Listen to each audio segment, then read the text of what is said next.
Hello guys, welcome back to my channel, and if you are new, I am Anna Maria and you are watching Miracle Orchids, the place you can learn everything there is to know about growing orchids. Now I want to do an ID video of this gorgeous Cattleya Jenmanii. This orchid is also called as Jenman's Cattleya, and this is an orchid species of the genus Cattleya. This species was first described by Robert Allen Rolfe in 1906. Cattleya Jenmanii grows in Guiana and Venezuela and at the borders of Brazil, where it grows as an epiphytic orchid in trees in deep forests along rivers at an altitude of 400 to 1200 meters above the sea level. This orchid, it is a small-sized, hot to warm-growing, unifoliate epiphytic species with clavate clustered compressed 15 to 18 centimeters long pseudobulbs, which have some ridges along the pseudobulb, which in my opinion makes them really attractive. It is about 20 centimeters in length and about 7 centimeters in width. We can see that my leaf looks quite pretty, and this is the first blooming of this orchid. Cattleya Jenmanii usually blooms in summer and fall on a short spike that usually produces 3 to 7 flowers. Rising on an already mature pseudobulb, you must take into account that this particular orchid usually produces the sheath, then it waits for the pseudobulb to fully mature, and after about 1 to 3 months, while the sheath is still green, it produces the buds. The flowers are incredibly fragrant, and they have a range of colors from light to dark carmine-red, and they are about 15 centimeters in diameter. My particular orchid, it is of a quite pretty lavender color, and the bloom is quite large. Now this is in bloom for about 2 weeks now, and it is already starting to fade, but it is still super fragrant. And just now I got a chance to do an ID video for it. The sepals are oblong and lanceolate, while the petals are ovate and less often narrowed and ovate. My particular one, you can see they are rather narrow, so I have a rather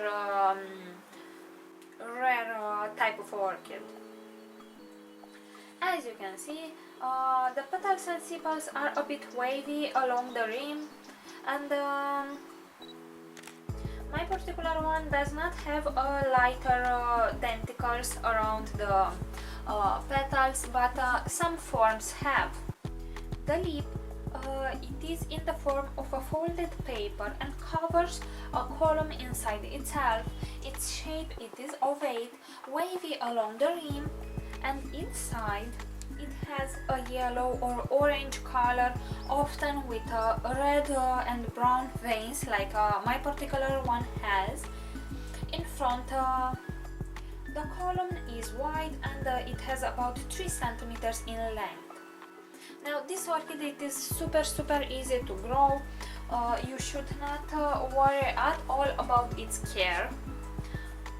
I would say it is a normal Cattleya orchid which requires bright light but not direct sunlight. My particular one is kind of used to grow into a highlight location because I got it to adjust it slowly. If you grow this orchid in organic medium, you most probably you will see in the winter time a slower growing rate, especially if you have in the winter lower temperatures, but that is what you are going to see in most orchids.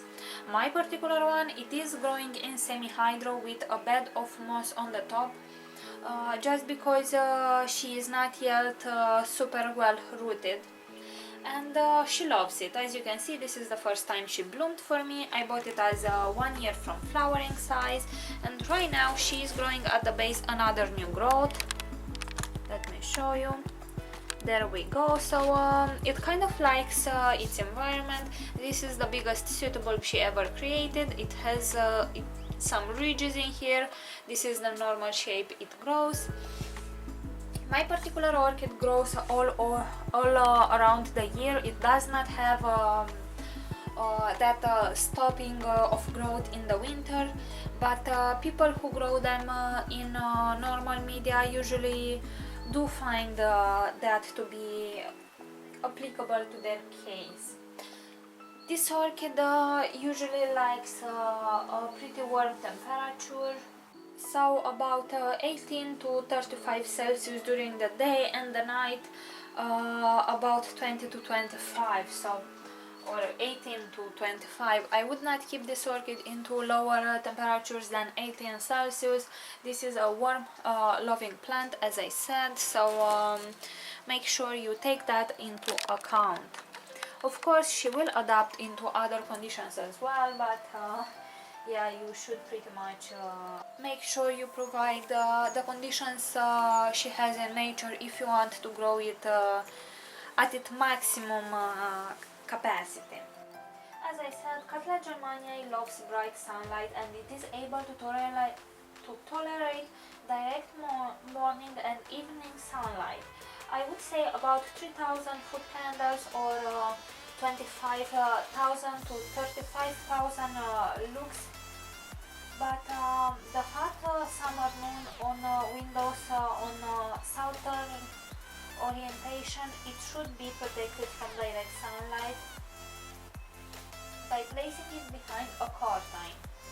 During the whole year, the duration of the light day should be at least 10 hours, ideally 16 hours. This is why I find super interesting the new LED lights that I have received for testing, and I cannot wait to see how my orchids develop during this winter. She is not fussy at all about humidity in my growing environment. She is standing between 40% humidity and 85% humidity without complaining. But in the natural habitat, the relative humidity in the air usually does not drop below 70% because she is growing in forests. If you are growing this orchid in semi-hydro, then she will definitely love it, and you should apply just the normal semi-hydro care and culture.